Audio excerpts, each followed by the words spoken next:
আমি এনেকৈ মূল্যবৃদ্ধিৰ বিৰুদ্ধে ব্যৱস্থা গ্ৰহণ কৰিবৰ কাৰণে দাবী উত্থাপন কৰিছোঁ। দ্বিতীয় বস্তুটো হ'ল যে সাংঘাতিক ধৰণে চিণ্ডিকেটে অসমখন গ্ৰাস কৰি পেলাইছে। চিণ্ডিকেট সকলো বস্তুৰ ওপৰতে চৰকাৰী পক্ষৰ পৰা ইলিগেল অবৈধ চিণ্ডিকেট ৰাজ চলিছে।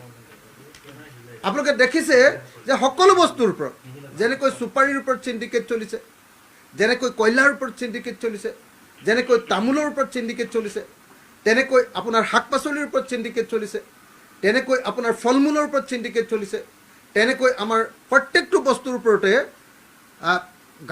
গাহৰিৰ ওপৰত, ইয়ালৈ গাহৰি সৰবৰাহৰ ক্ষেত্ৰত আপোনাৰ চিণ্ডিকেট চলিছে, গৰু সৰবৰাহৰ ক্ষেত্ৰত চিণ্ডিকেট চলিছে।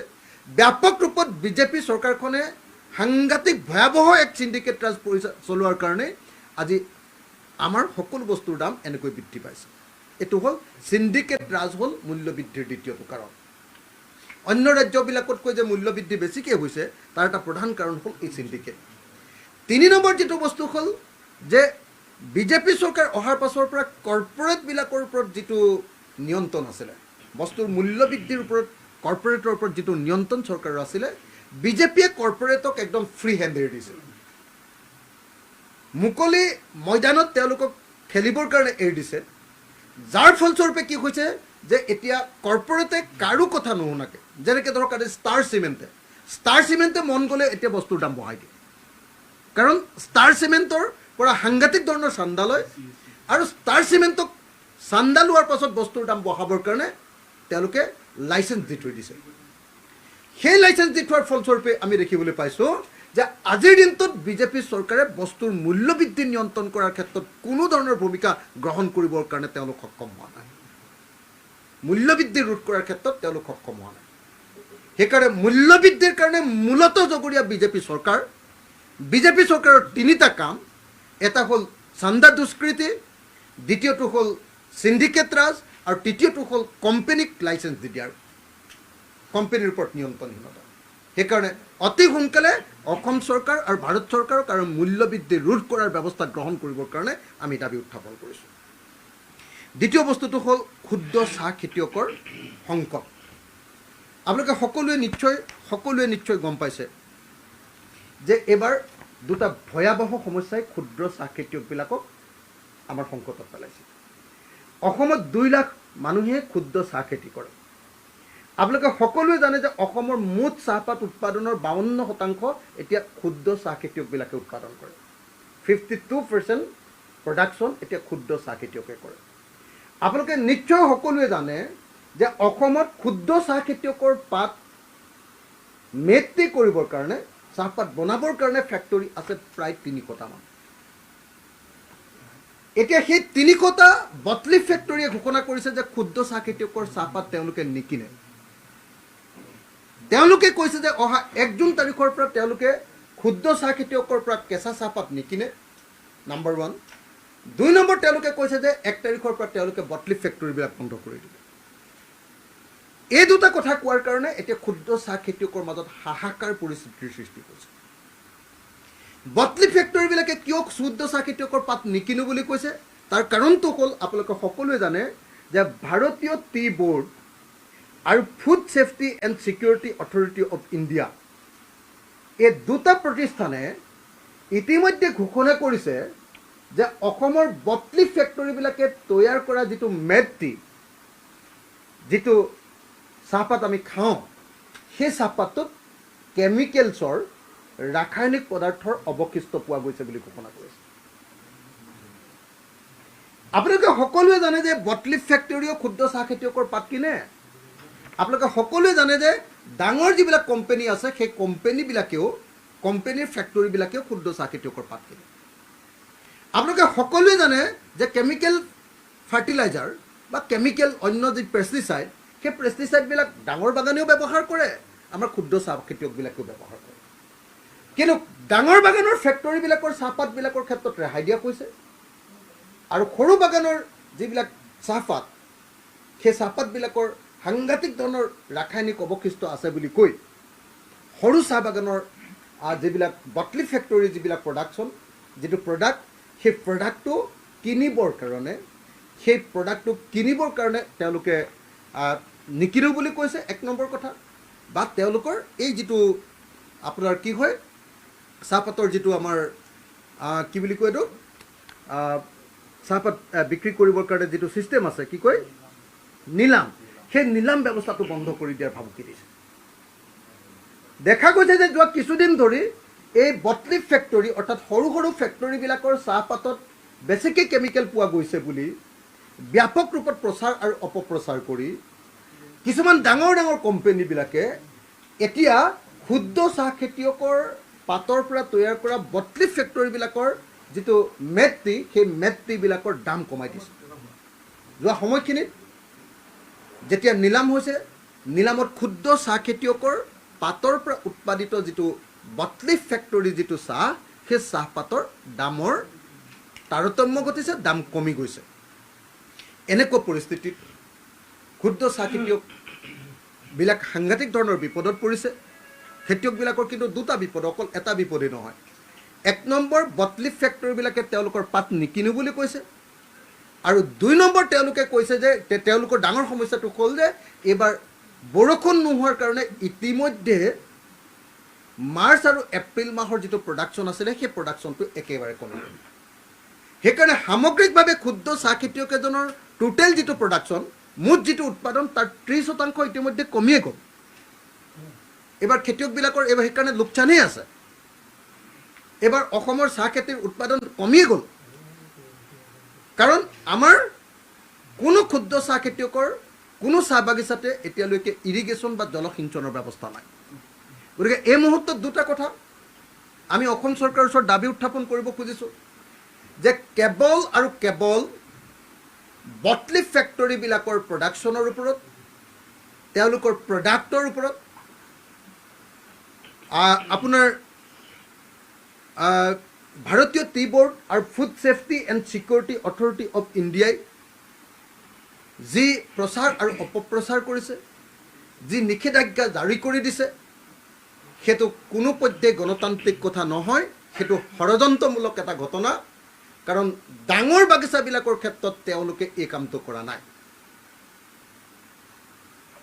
দ্বিতীয় কথাটো হ'ল আজিৰ দিনটোত অসমৰ চাহপাতত, কেঁচা চাহপাতত কেনেবাকৈ কেমিকেল আছে নেকি সেইটো পৰীক্ষা কৰিবৰ কাৰণে কোনো লেবৰেটৰী নাই। অকল টুকুলাই আমাৰ যিটো গৱেষণাগাৰ আছে, চাহ গৱেষণাগাৰ আছে, তাত কেৱল ব্যৱস্থা আছে, কিন্তু তাতো এটা দিনত মাত্ৰ 10টা চেম্পুল বা 12টা চেম্পুলহে তাত পৰীক্ষা কৰিব পাৰে। অথচ অসমত আছে 2 লাখখন এনেকুৱা ধৰণৰ বাগান। যদি 2 লাখ বাগানত যদি চেম্পুল এনেকৈ পৰীক্ষা কৰিবলৈ হয়, কলিকতালৈ যদি পঠিয়াই দিয়ে, অতি কমে 10 দিন বা 12 দিন সময় ঘূৰি আহিবলৈ লাগে। 10 দিন বা 12 দিন ঘূৰি আহিবলৈ লওঁতে এখন বাগানৰ পাতখিনি ৰখাই থৈ দিব লাগিব, এইখিনি ভাল পাত নে বেয়া পাত বুলি। যাৰ ফলস্বৰূপে এই ইনফ্ৰাষ্ট্ৰাকচাৰ নথকাৰ ফলস্বৰূপে এতিয়া আমাৰ ক্ষুদ্ৰ চাহ খেতিয়কৰ ওপৰত, আমাৰ ক্ষুদ্ৰ চাহ খেতিয়কৰ পাত তৈয়াৰ কৰা, পাতৰ পৰা মেট্ৰি তৈয়াৰ কৰা আমাৰ বটলিফ ফেক্টৰীবিলাকৰ ওপৰত এনেকৈ ডাঙৰ ডাঙৰ কোম্পানীবিলাকে এনেকৈ হেঁচা প্ৰয়োগ কৰিবলৈ সক্ষম হৈছে। সেইকাৰণে এই মুহূৰ্তত ৰাইজৰ দলৰ সভাপতি হিচাপে আমি অসম চৰকাৰক দাবী জনাইছোঁ যে চৰকাৰে অচিৰে এই গোটেই ব্যৱস্থাটোৰ ওপৰত হস্তক্ষেপ কৰিব লাগে। চৰকাৰে অচিৰে সঁচাকৈ যদি কেমিকেলৰ অৱশিষ্ট যদি সঁচাকৈ আমাৰ মেট্ৰিত পোৱা গৈছে, তেতিয়াহ'লে তাৰ কাৰণে পৰীক্ষাগাৰৰ ব্যৱস্থা গ্ৰহণ কৰিব লাগে চৰকাৰে।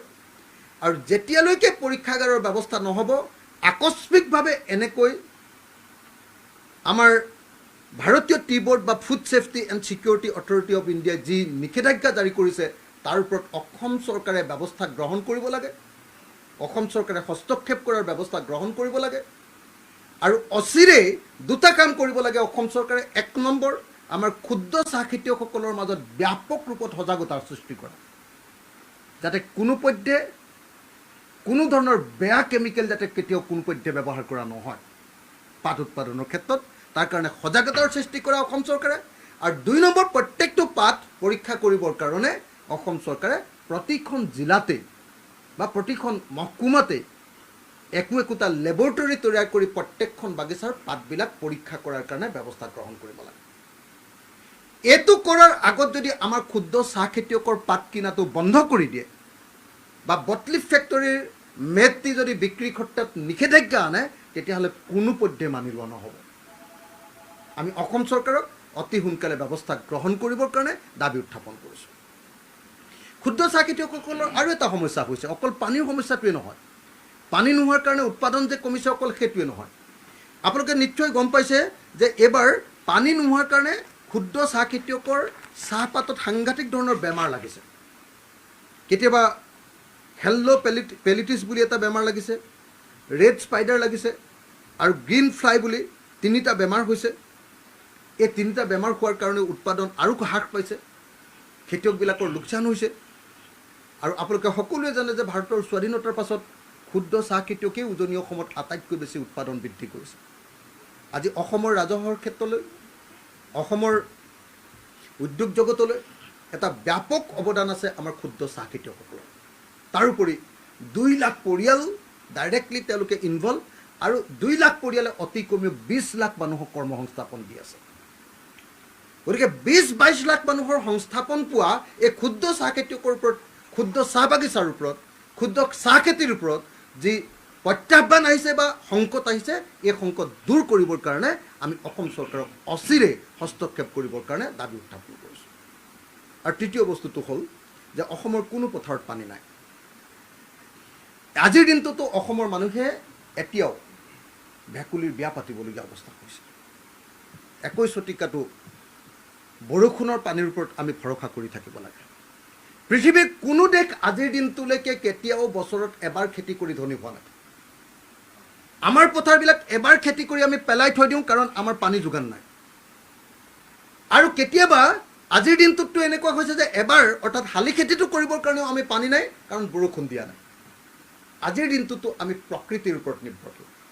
আজিৰ দিনটোতো আমি ভেকুলীৰ বিয়া পাতি বৰষুণৰ কাৰণে আমি কাকুতি মিনতি কৰোঁ।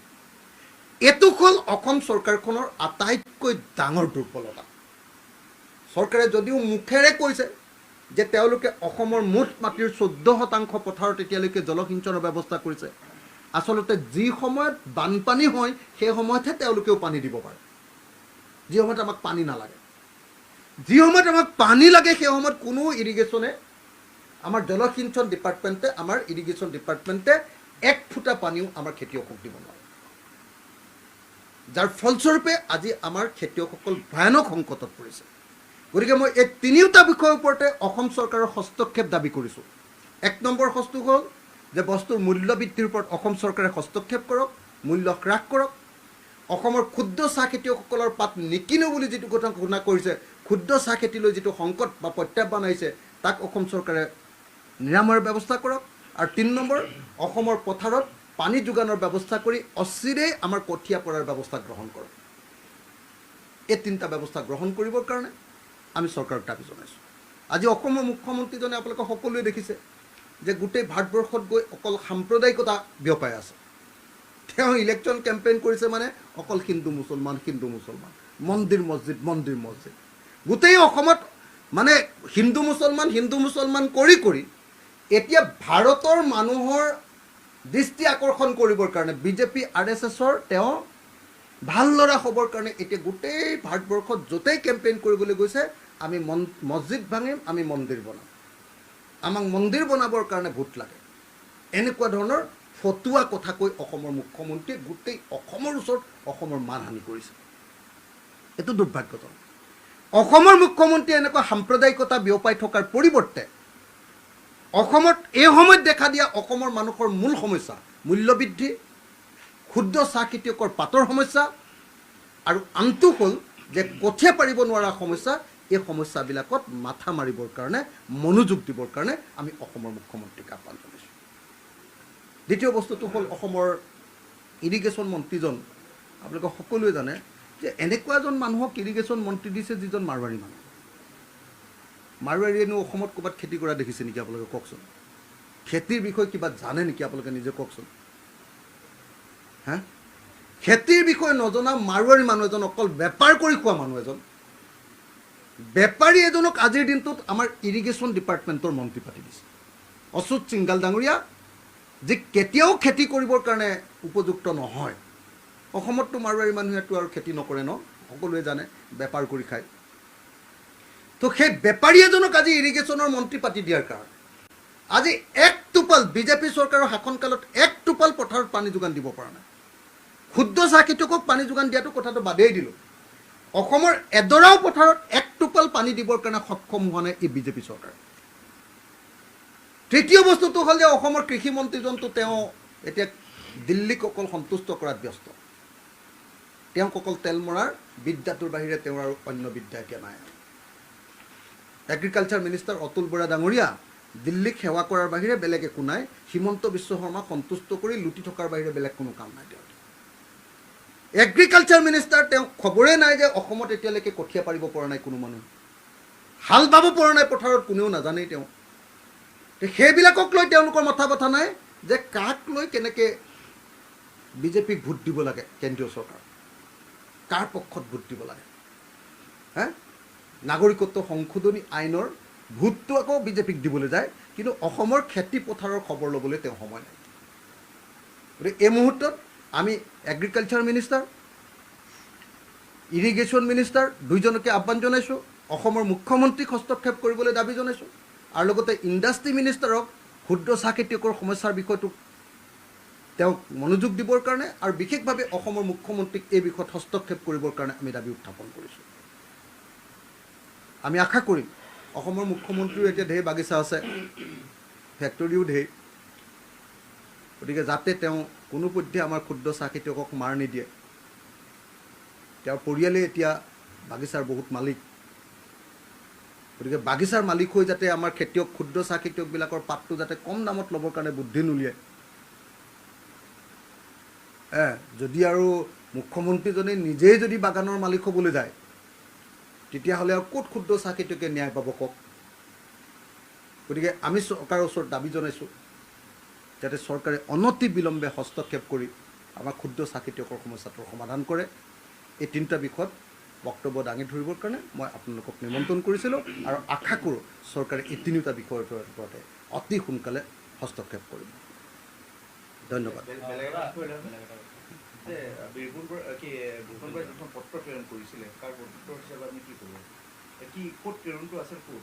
মোৰতো ক'বলগীয়া একো নাই। যিটো আপোনালোকে যিখন পত্ৰ প্ৰেৰণ কৰিছিলে সেইখনটো আপোনালোকে দেখিলেই, আৰু তাৰ উত্তৰটো কালি আমাৰ ৰাইজৰ দলৰ তৰফৰ পৰা দিয়াই হৈ গ'ল। সেইটো অতীত হ'ল আৰু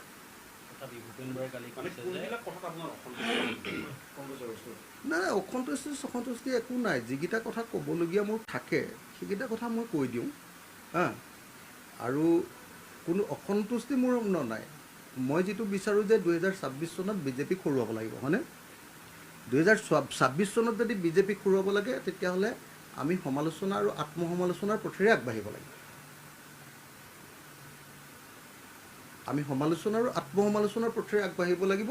গতিকে মোৰ কংগ্ৰেছৰ বিৰুদ্ধে কোনো বিক্ষুদ্গাৰো নাই, কংগ্ৰেছৰ বিৰুদ্ধে ক'বলগীয়াও মোৰ একো নাই, কংগ্ৰেছৰ বিৰুদ্ধে মোৰ খঙো একো নাই। খালি মই নিজকে কেতিয়াবা কেতিয়াবা নিজে আত্মসমালোচনা কৰোঁ যে এইটো আমি আৰু ইয়াতকৈ ভাল কৰিলে মানে 2026 বিজেপিক বেছি ভালকৈ হ'ব পাৰে।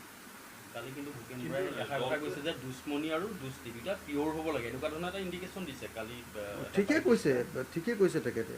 সকলো বস্তুতে পিয়ৰিটি লাগে, আজিকালি চবতে 2 নম্বৰী হৈছে ন, সকলো বস্তুতে পিয়ৰিটি লাগে।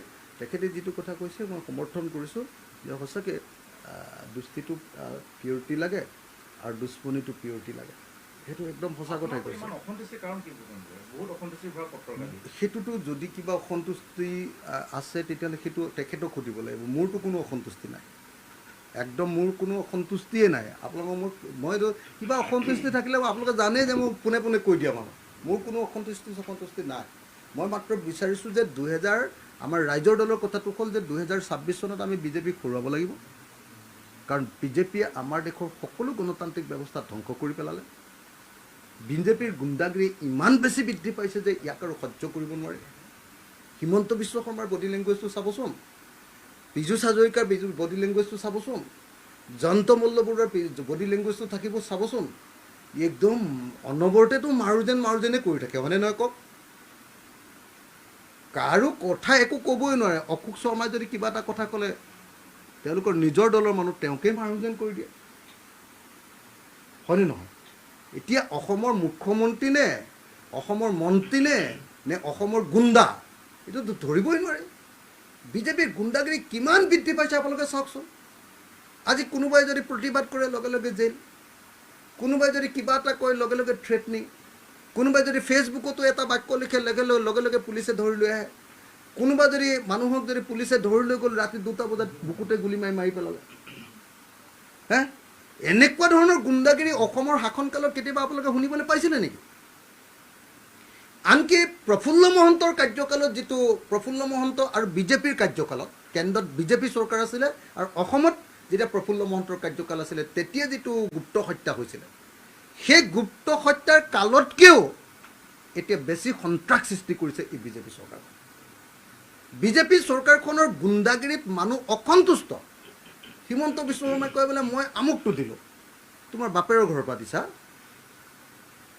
তোমাৰ দেউতাৰৰ পইচা নে কাৰ পইচা এইটো এই যে আমুকটো দিলোঁ এই তোমালোকক মই আমুকটো দিম অৰুণোদয় দিম তোমালোকক মই 10,000 টকা দিম মানে যেন মানুহক তেওঁ কিনি ল'ব খুজিছে আৰে ভাই চৰকাৰৰ টকা তাকো গোটেইগাল ধাৰ কৰি আনিছা তুমি তাৰ সমস্ত সুদে মূলে গোটেইবিলাক আমাৰ মূৰৰ ওপৰতে পৰিব সেই বস্তুটোক লৈ তুমি এটা সাধাৰণ এটা আঁচনি তৈয়াৰ কৰিছা কি আঁচনি যে আমেৰিকাত 3 কেজি চাউল কিনিব পৰা 1250 টকাৰ এটা আঁচনি কি আঁচনি এটা গেছ চিলিণ্ডাৰ কিনিব পৰা 1250 টকাৰ এটা আঁচনি সেই আঁচনিটো কৰি এনেকুৱা দেখুৱাইছে যে অসমখন মই কিনি ল'লোঁ অসমৰ চব মানুহকে মই কিনি পেলালোঁ এনেকুৱা ধৰণৰ গুণ্ডাগিৰি এখন চৰকাৰ বাঢ়িছে এনেকুৱা ধৰণৰ অহংকাৰ হিমন্ত বিশ্ব শৰ্মাৰ বডি লেংগুৱেজে চাবা নে পীযুষ হাজৰিকাৰ শাৰীৰিক ভাষাই চাবা আৰু জয়ন্ত মল্লকটো চালেতো এনেকুৱা লাগে যে এই পৃথিৱীখন চবকে নাকচেই কৰি দিলা অকল পৃথিৱীত অকল 3টা মানুহে জীয়াই আছে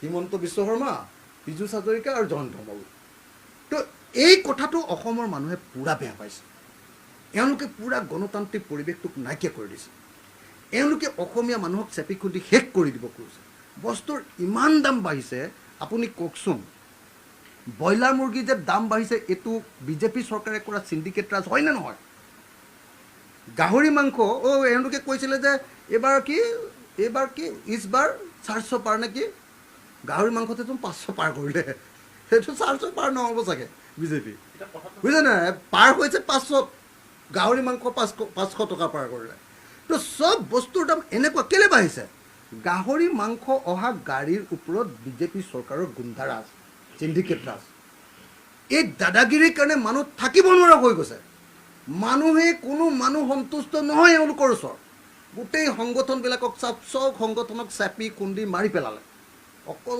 লিডাৰকেইটাক পইচা দি জীয়াই ৰাখিছে বাকী সংগঠনৰ চব কাৰ্যকলাপবিলাক বন্ধ গণতান্ত্ৰিক পৰিৱেশটো ৰাজ্যখনত নাইকিয়া কৰিব লাগে তাৰ বিৰুদ্ধে এই চৰকাৰখনক আমি 2026ত বিদায় দিব লাগিব 2026ত বিদায় দিবৰ কাৰণে যি কৰিব লাগে তাৰ কাৰণে আত্মসমালোচনা যদি কৰিব লাগে মই কৰিছোঁ সমালোচনা যদি কৰিব লাগে মই কৰিছোঁ তাক লৈ কোনো ধৰণৰ কোনো পলিটিক্স মই দেখিছোঁ যে যেতিয়া এই কথাটো যেতিয়া চিঠিখন মোলৈ দিলে মোৰ কোনো নিউজ নবজোৱা একদম নিউজ লাইফে একদম দমাদম বাতৰি বজাইছে মোক প্ৰেছ মিটত আগতে আহে নেকি নিউজ লাইভ চাওক আজি আহি প্ৰথমতে আহি বহি আছে আপোনালোকে হয় দাদা কওক এনেকুৱা ফূৰ্তি পাইছে যে কাজিয়া লগাম কংগ্ৰেছ আৰু ৰাইজৰ দলৰ মাজত আমি কাজিয়া নলাগো যি ক'লোঁ আমি দুইটাই খোলা মোলা ভাই হয় ভূপেন বৰাও খোলা মানুহ ময়ো খোলা মানুহ যি ক'লোঁ খেলা খতম আমাৰ ভিতৰত কথা বতৰা হৈ গ'ল কাজিয়া চাজিয়া নালাগে এনেই নিউজ লাইফত কিবা কিবি বজাই থাকিব পাৰিব একোডাল নহয় আমাৰ মাজত কাজিয়া নালাগে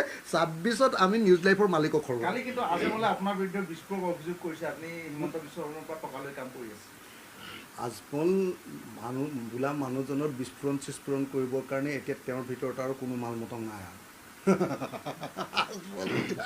একদম পানী পৰি ধুবুৰীত যিটো মানুহ এইবাৰ কিমান ভোটত হাৰিব উলিয়াইছে 3 লাখৰ পৰা 5 লাখ ভোটত হাৰিব এইবাৰ আজমল ডাঙৰীয়া নগাঁৱতো হাৰিব কৰিমগঞ্জতো হাৰিব পইচা লোৱা কথাটো হয় মানে নগাঁৱতো হাৰিব কৰিমগঞ্জতো হাৰিব আৰু ধুবুৰীতো হাৰিব এটা পাৰ্টি 3টাত খেলিছে 3টাতে হাৰিব তাৰমানে ফুচুক হয়নে না তাৰমানে তেওঁ ইতিমধ্যে তেওঁৰ ভিতৰত থকা কি কয় আপুনি বিস্ফোৰণ বুলি কৈছে যে ফটকা বিস্ফোৰণ হয় যে নহয় জানো ফটকাত ইতিমধ্যে পানী পৰি খতম আজমলে আৰু কি বিস্ফোৰণ কৰাব আপোনালোকে আজমলৰ কথা কৈ লাভ নাই বিদায় আটাইতকৈ আপোনালোকে মোক ধন্যবাদ জনাব লাগিব পইচা লৈছে এটা বস্তু আপোনালোকে মোক ধন্যবাদ জনাব লাগিব আপোনালোকে চবে জনাবই লাগিব মোক আৰু আমাৰ কংগ্ৰেছ দলক আমাক আপোনালোকে ধন্যবাদ জনাব লাগিব যে অসমৰ আটাইতকৈ 2 নম্বৰী সাম্প্ৰদায়িক পাৰ্টিটোক আমি অসমৰ ৰাজনীতিৰ পৰা এবাৰ বিদায় দিলোঁ যিটো হিন্দু সাম্প্ৰদায়িক দল বিজেপিয়ে এই মুছলমান সাম্প্ৰদায়িক দলটোক বিদায় দিব লাগিছিলে কিন্তু হিন্দু সাম্প্ৰদায়িক দল বিজেপিয়ে AIDF-টোক একদম ডাঙৰ কৰি দিছে যাতে দুইটাই ইটোৱে সিটোৰ ভোটটো লৈ থাকিব পাৰে ইটো সিটোৰ বিৰোধী ভোটটো লৈ থাকিব পাৰে এইটো কৰি আছে আমি যিবিলাকে সদায় এই সাম্প্ৰদায়িক দলটো মোকতো বহুতে কৈছিলোঁ বোলে এই মুছলমানৰ পক্ষ যদি মই ইমান মুছলমানৰ পক্ষত তেতিয়াহ'লে মই বদৰুদ্দিন আজমলৰ মূৰত কিয় মাৰ দিলোঁ এইবাৰটোতো একদম ফ্লেট কৰি দিলোঁ ন বদৰুদ্দিন আজমলৰ একদম অৱস্থা বেয়া বদৰুদ্দিন আজমলৰ আপোনালোকে সকলোৱে জানে 4 তাৰিখৰ পাছত দেখিব যে অসমৰ ৰাজনীতিত বদৰুদ্দিন আজমল বোলা বস্তুটো নাইকিয়া হৈ গ'ল আপুনি আপোনাৰ বিৰুদ্ধে যিটো অভিযোগ দিছে পইচা লৈ লৈছে সেইটো কিমান মানে মোক এটা কথা কওক যে যেতিয়া ৰাজ্যসভাৰ নিৰ্বাচন হৈছিলে যেতিয়া কি বুলি কয় ৰাষ্ট্ৰপতিৰ নিৰ্বাচন হৈছিলে হয়নে কোনে ভোট দিছিল বিজেপি আপোনালোকে মোৰ মুখৰ পৰা কথাটো উলিয়াই ডাঙৰ কৰিব খুজি আছে হয়নে নহয় আপোনালোকৰ বুদ্ধিটো মই নজনা নহয় আপোনালোকে যিটো বুদ্ধি কৰি মোক সুধিব খুজিছে মোক এইটো সুধি লাভ নাই ৰাজ্যসভাৰ ইলেকশ্যনত আপোনালোকে মোৰ মুখৰ পৰা উলিয়াই আকৌ আজি এটা নিউজ কৰিব পাৰি নেকি বুলি চাইছে হয়নে নহয় ৰাজ্যসভাৰ নিৰ্বাচনত আপোনালোকক মই ক'লোঁ ৰাজ্যসভাৰ ইলেকশ্যনত আপোনাৰ বিজেপিৰ পৰা পইচা লৈছে ৰাষ্ট্ৰপতিৰ নিৰ্বাচনতো পইচা লৈছে সেই মানুহটোৱে মোৰ বিৰুদ্ধে মোৰ নিচিনা অসমৰ আটাইতকৈ দমদাৰ মানুহটোৰ বিৰুদ্ধে এনেকুৱা ধৰণৰ এনেই হেৰি ফেলাবলৈ চালেতো লাভ নাই না কি লাভ আছে আৰু আপোনালোকে সেইটোক ডাঙৰ কৰিবৰ কাৰণে মোৰ মুখৰ পৰা কথাটো উলিয়াবলৈ চাই আছে মোৰ মুখৰ পৰা নোৱাৰে আপুনি কংগ্ৰেছৰ ভালৰ কাৰণে কথা উল্লেখ কৰিছে কংগ্ৰেছৰ আপুনি ভাল হৈ কথাবিলাক কৈছে কিন্তু আপোনাৰ কথাবিলাক গ্ৰহণযোগ্য বুলি ভাবা নাই নেকি ভূপেন বৰাই আপোনালোকে ভূপেন বৰা আৰু মোৰ মাজত কাজিয়া লগাবলৈ চেষ্টা কৰি থাকি একো লাভ নাই মানে মই এটাই কথা ক'লোঁ ইতিমধ্যে মই যিটো কথা কৈছিলোঁ মই 5 নম্বৰ পেজত কৈছিলোঁ পেপাৰ এখনত আৰু মোলৈ এখন চিঠি দিলে সেইখনো হৈ গ'ল আমি দুইটাই কথাও পাতিলোঁ আমাৰ কিবা যদি অলপ কাৰোবাৰ ভিতৰত যদি সামান্যতম কিবা হৈছিলো সেইটোও নাইকিয়া হৈ গ'ল এতিয়া সেইটো কথা পাতি থাকি লাভ নাই এতিয়া আপোনালোকে কথা পাতক যে বিৰোধী ঐক্য মঞ্চই বিজেপিক কোনদিনা কেনেকৈ হৰুৱাব এইটো কথাৰ ওপৰত মোক প্ৰশ্ন সোধক মই সব প্ৰশ্নৰ উত্তৰ দিম নতুন দল হ'ব নেকি নতুন দল হ'ব নেকি মানে এতিয়া আপোনাৰ অসম জাতীয় পৰিষদ আৰু আমাৰ ৰাইজৰ দলৰ মাজত একলগ হ'বৰ কাৰণে আমি কথা বাৰ্তা খুব চিৰিয়াছলি পাতি আছোঁ মই নিজে লুৰিণজ্যোতি গগৈৰ লগত পাতিছোঁ মই নিজে অন্যান্য তেওঁলোকৰ নেতৃস্থানীয় ব্যক্তিসকলৰ লগত কথা পাতিছোঁ আৰু লগতে আমাৰ ৰাইজৰ দলৰ তৰফৰ পৰাও এই সম্পৰ্কত কথা পাতি থকা হৈছে এতিয়ালৈকে ইয়াৰ আগলৈকে ইলেকশ্যনৰ আগলৈকে আমাৰ 5বাৰমান দুইটা দলৰ মাজত ইতিমধ্যে বৈঠক সমাপ্ত হৈ গ'ল আপোনালোকক জনোৱা নাই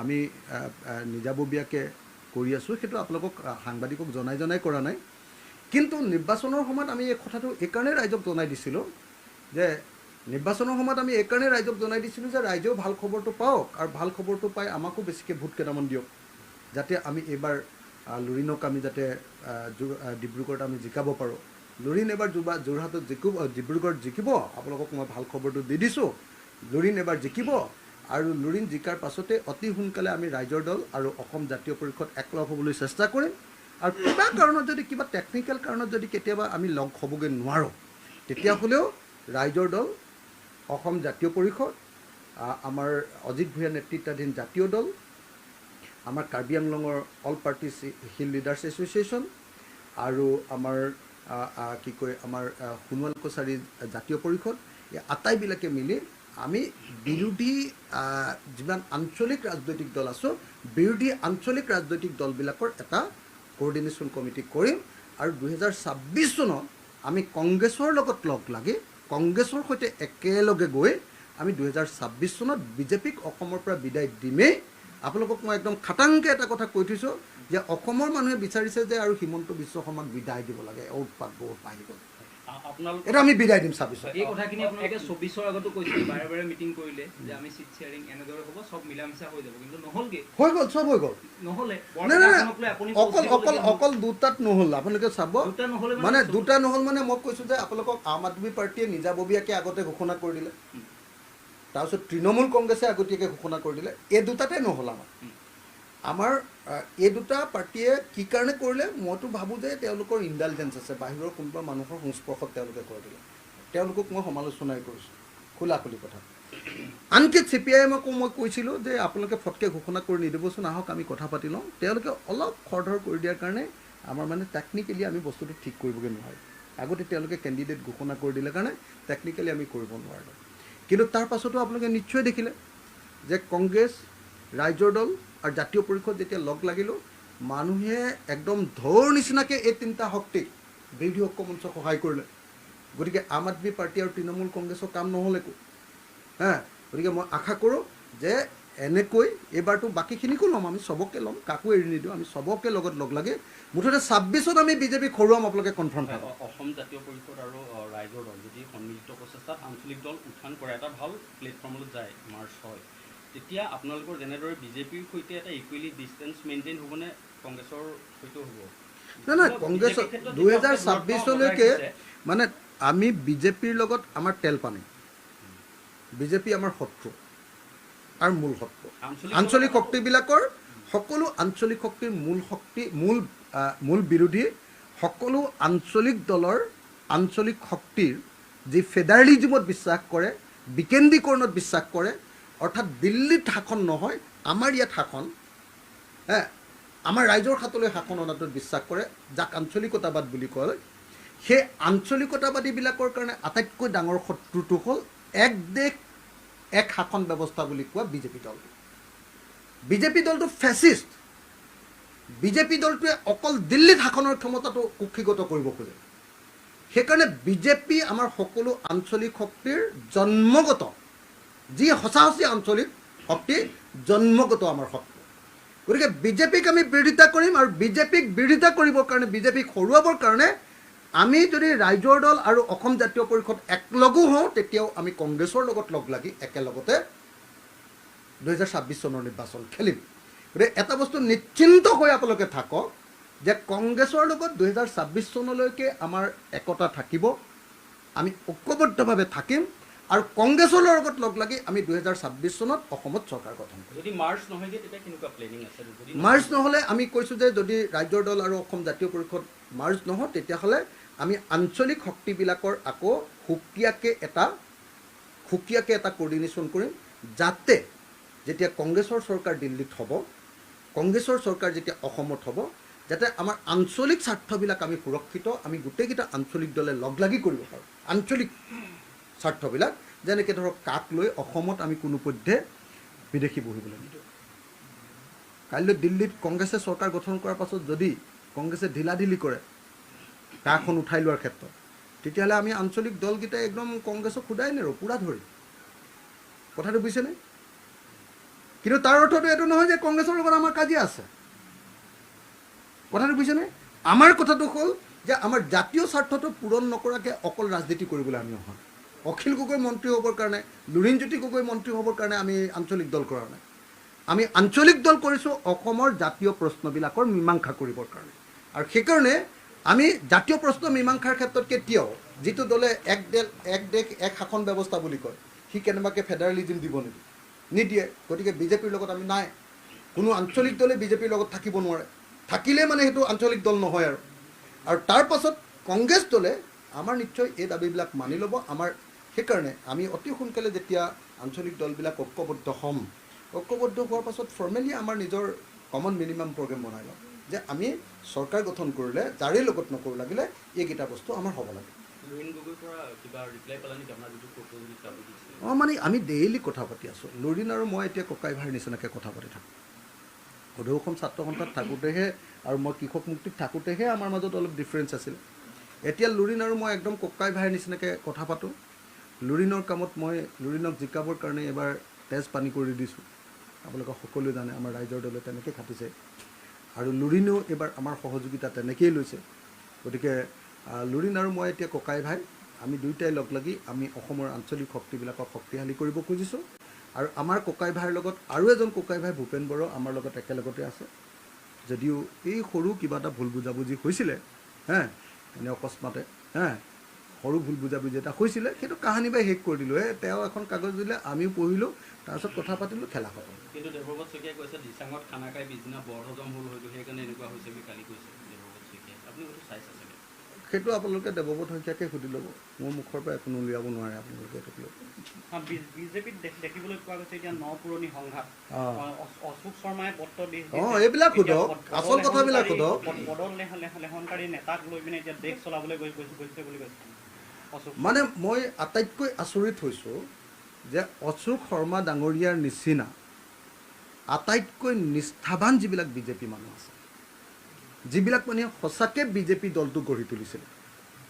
আজি আপুনি চাব যে নলবাৰীত মানে এনেকুৱা ধৰণৰ বিজেপিৰ ছাপোৰ্ট এসময়ত আছিলে তাত আঙুলি এটা ভৰাবলৈ ঠাই নাছিলে সেইটো জয়ন্ত মল্ল বৰুৱাই কৰা নাই নহয় সেইটো কৰিছিলে অশোক শৰ্মা ডাঙৰীয়াই আৰু RSSৰ মানুহবিলাকে লগ লাগি কৰিছিলে এতিয়া অশোক শৰ্মা ডাঙৰীয়া যেতিয়া ক্ষমতালৈ আহি গ'ল তেতিয়া অশোক শৰ্মা ডাঙৰীয়া এলাগি হৈ গুচি গ'ল অশোক শৰ্মাক লাখ মাৰি দিম বুলি কয় অশোক শৰ্মাক গুৰ মাৰি দিম বুলি কয় অশোক শৰ্মা ফাল্টু বুলি কয় অশোক শৰ্মাক নাপাত্তা কৰি দিয়ে যেতিয়া ক্ষমতালৈ আহি গ'ল তেতিয়া অশোক শৰ্মা নাপাত্তা আৰু যিকেইটা মানুহে আগতে ক্ষমতাত থাকি বিজেপিক মাৰপিট কৰি আছিলে সেই মানুহকেইটাই এতিয়া বিজেপি দলটো দখল কৰি পেলালে আপোনালোকে নিজে চাওক বিজেপিৰ আটাইতকৈ ডাঙৰ শত্ৰু হিমন্ত বিশ্ব শৰ্মা জয়ন্ত মল্ল বৰুৱা পীযুষ হাজৰিকা এইবিলাক নাছিলে জানো কংগ্ৰেছত থাকোঁতে এতিয়া তেওঁলোকে ফটককৈ জাপ মাৰি দিলে জাপ মাৰি দিয়ে এতিয়া বিজেপিৰ একদম হৰ্তা কৰ্তা বিধাতা হিমন্ত বিশ্ব শৰ্মাৰ কোম্পেনী এতিয়া বিজেপিটোতো আৰু বিজেপি নহয় এতিয়া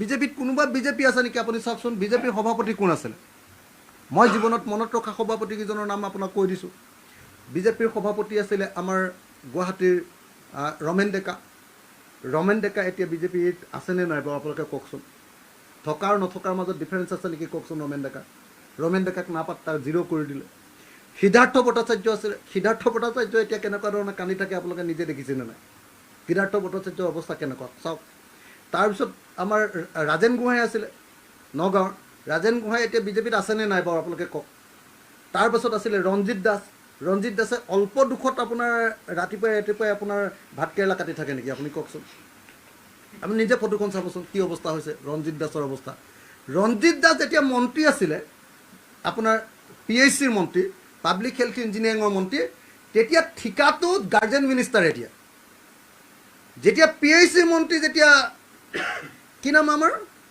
এই জয়ন্ত মল্ল বৰুৱা আহিলে জয়ন্ত মল্ল বৰুৱা অহাৰ পাছত এতিয়া ডাইৰেক্টলি PHCৰ মন্ত্ৰীয়ে ঠিকাটো দিব পাৰে তেতিয়া তাৰ পাছত বাৰু আপুনি কওকচোন ৰঞ্জিত দাস মানে বিজেপিত থাকিব নেকি কওকচোন এই মানে যেনে তেনে উপায় নাই কাৰণেই আছে হয়নে নকওক তাৰ পাছত আপোনাৰ হেৰি আছিলে এই কি কয় আমাৰ ৰঞ্জিত দত্ত বিহালীৰ যে ৰঞ্জিত দত্ত 5জন বিজেপিৰ সভাপতিৰ নাম ক'লোঁ 5জন বিজেপিৰ সভাপতিৰ কাৰ্যকালত বিজেপিয়ে অসমত নিজৰ শক্তি গঢ়ি তুলিছিলে এই 5জন সভাপতিৰ ক'ৰবাত অকণমান হ'লেও এতিয়া স্থান আছে নেকি আপোনালোকে কওক প্ৰতিনিয়ত প্ৰতি মুহূৰ্ততে এই 5জন সভাপতিক নতুনকৈ অহা কংগ্ৰেছী এই গুণ্ডাকেইটাই সদায় গালি পাৰি থাকে নে নাথাকে কওক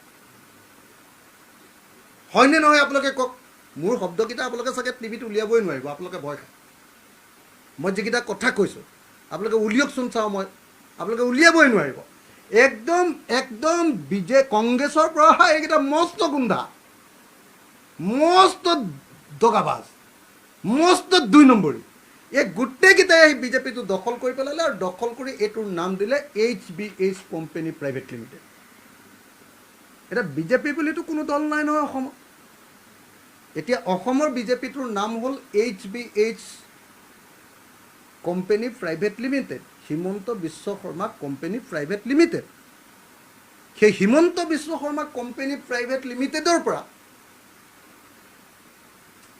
সববিলাকক খেদি দিলে এতিয়া অসমৰ যিকোনো এজন নিষ্ঠাৱান বিজেপি কৰ্মী